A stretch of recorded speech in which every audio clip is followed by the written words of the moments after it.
Hey, I'm Harper and I got a story to share. I'm 27 now, but let's rewind to when I was 13.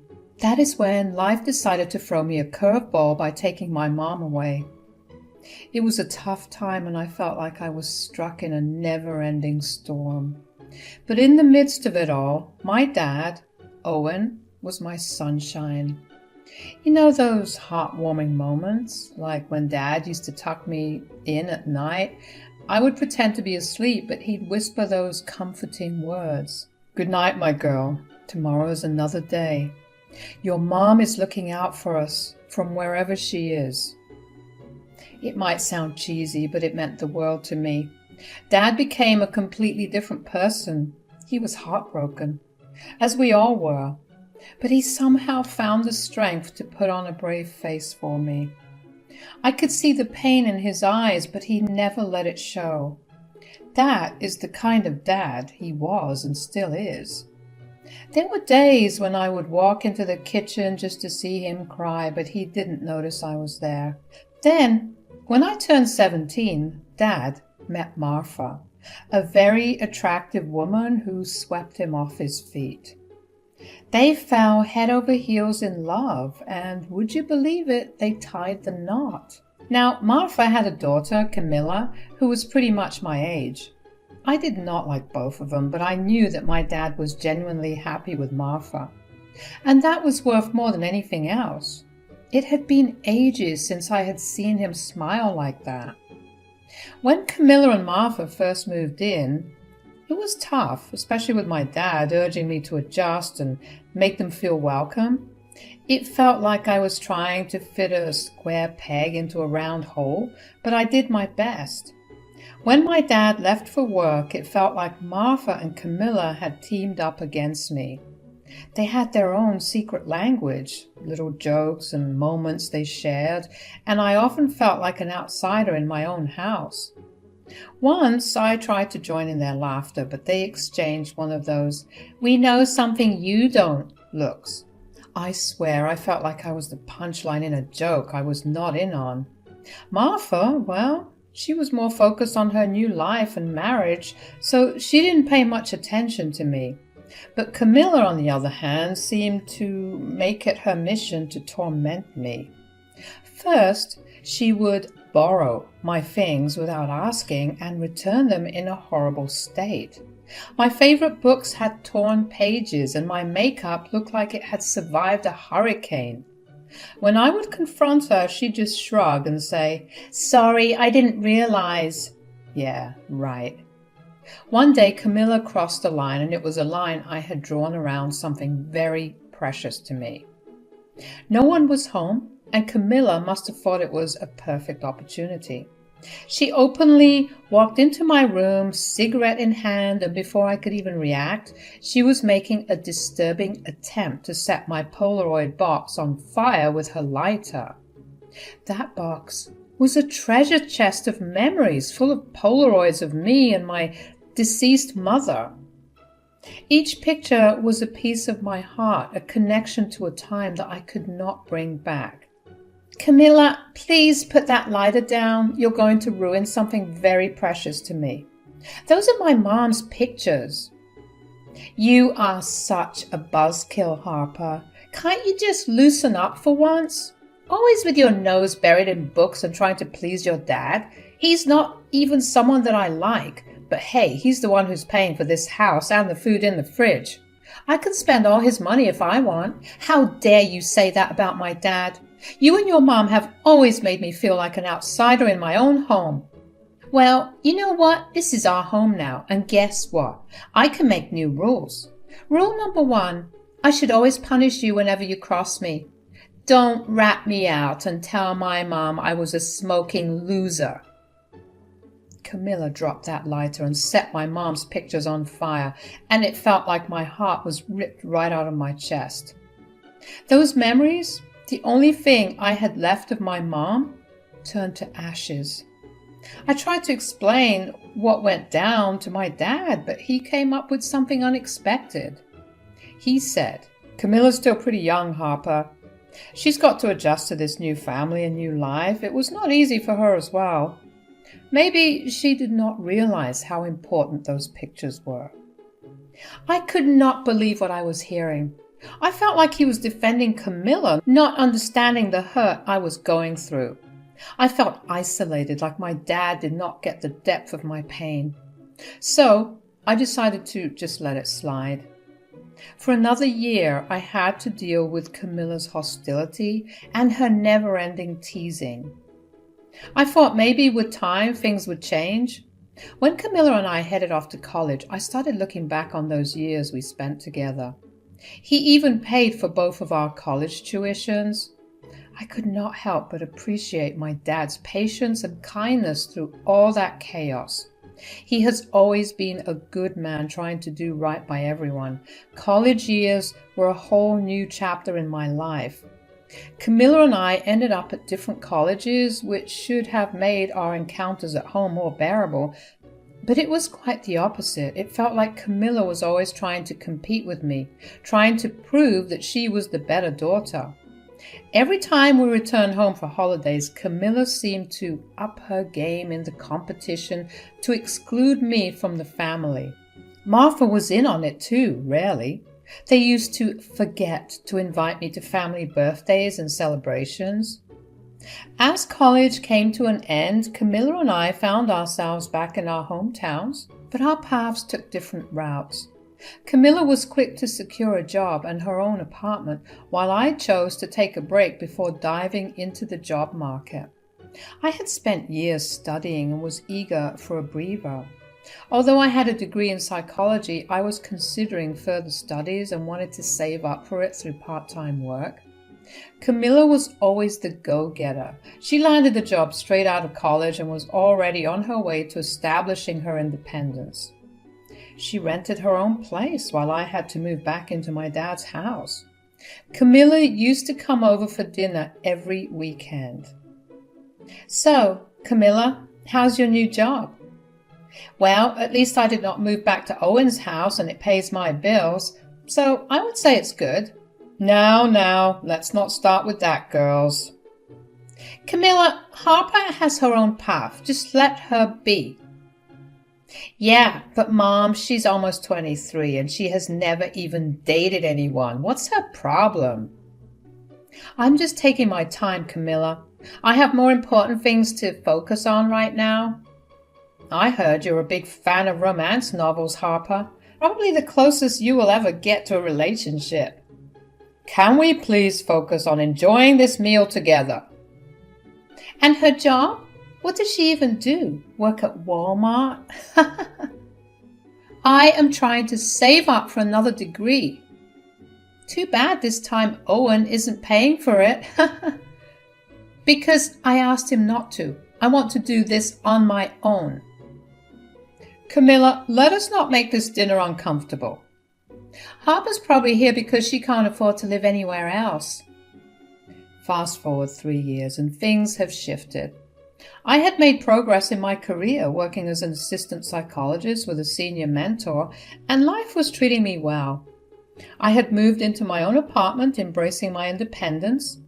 While I was still single, my focus was on my career, and that was perfectly fine. Camilla had also moved forward, and I genuinely felt happy for her. Camilla had found happiness in a 2-year relationship with her boyfriend Joey. He often appeared as a mysterious presence at our family dinners, but it was clear they were content together. It was no longer a constant battle from my end, at least, but she still acted immediately like we were teenagers, competing for prom queen. One day, I received an unexpected call from Camilla. "Hey, Harper, you want to meet up? There's something I need to talk to you about." "Sure, Camilla. Is everything all right?" "Yeah, I'll explain when we meet. How about I text you the address of this restaurant I know?" "Sounds good. Let's meet there." I could not help but be taken by surprise when Camilla asked to meet up one-on-one. It was at first, and after all these years, I was intrigued. I could not wait to see what Camilla had in mind. It was Sunday, and I reached the address Camilla had texted me. 15 minutes later, Camilla arrived. "Camilla, you have never wanted to see me one-on-one before. What's going on?" I do have some news to share with you. Well, I'm all ears. It must be something big. That's why you especially wanted to meet me all alone. Joey proposed to me. Wow, Camilla, that's amazing. Congratulations.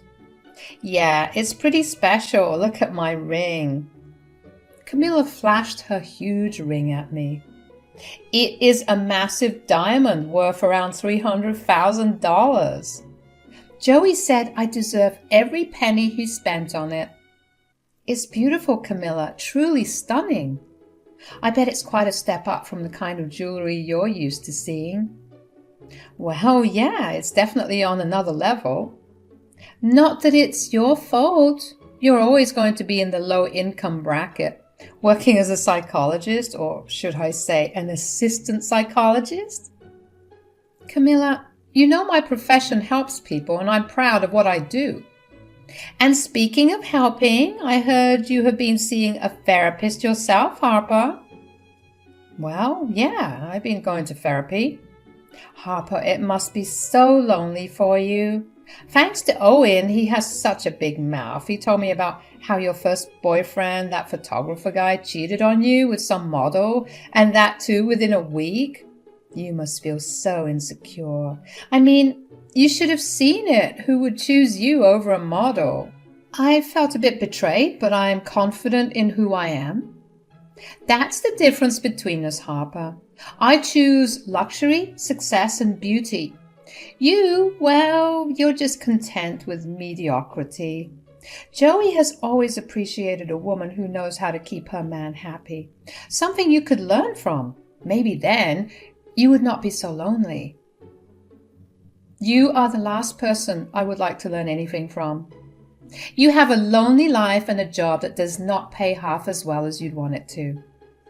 Camilla, did you invite me here just to insult me and show off your ring? Well, you needed to hear it sooner or later, and I wanted to let you know something else while we're at it. You are not invited to my engagement party. I appreciate the heads up, Camilla, but I don't need to attend your party. You better not tell my mom or Owen about this, and if by some bizarre chance you decide to show up with them, I'm warning you, Harper. I'll have you kicked out. We're going to have a classy event, and I don't want a poor, broke girl like you ruining the vibes. Camilla, don't worry. You will not see me there. I went back home, and the words Camilla had thrown at me were still echoing in my mind. It's one thing to be honest, but she had taken it to a whole new level. I couldn't help but feel disrespected. Days passed and I knew the engagement party had taken place. I saw the pictures of Camilla posted on social media. Everyone was there except me. I didn't attend, of course. Part of me wondered what it would have been like, but I realized that I was better off without the toxic atmosphere Camilla brought into my life. My dad gave me a call. Harper, I was really hoping you would make it to the engagement party. Camilla was looking forward to seeing you. Oh, Dad, I'm so sorry I couldn't make it. I had an emergency patient, and you know how it is with work. That's understandable, but it was a lovely evening. Camilla was stunning, and everyone had a great time. I'm just so happy for her. She's excited about the wedding. The wedding? You mean she's getting married soon? Yes, she and Joey are planning to tie the knot next year. In fact, she asked me to walk her down the aisle. I'm over the moon about it. You are walking her down the aisle?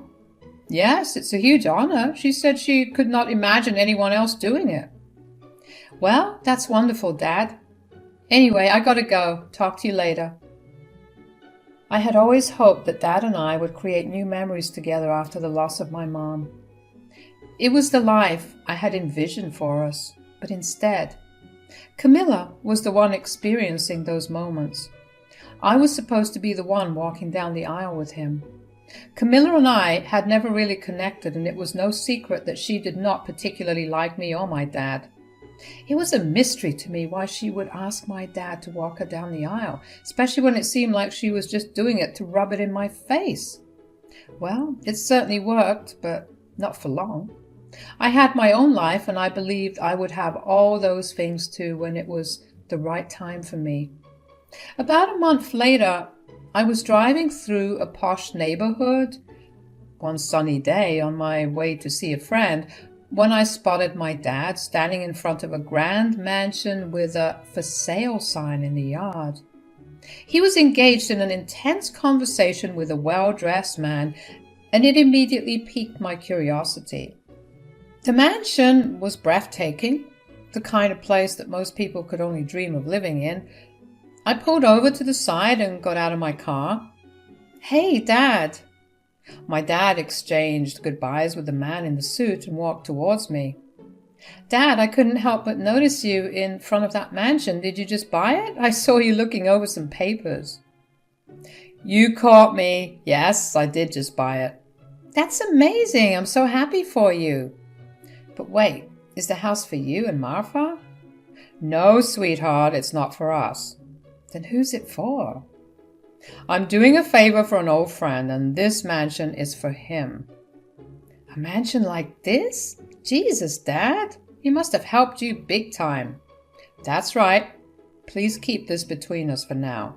"Sure, Dad, I won't say a word." "Your secret's safe with me." You know, my dad was quite the computer tech nerd. He was brilliant at what he did, and it earned him some big bucks. The thing about him was he never flaunted it. He spent his money on the people he valued and loved, but he was always modest and humble.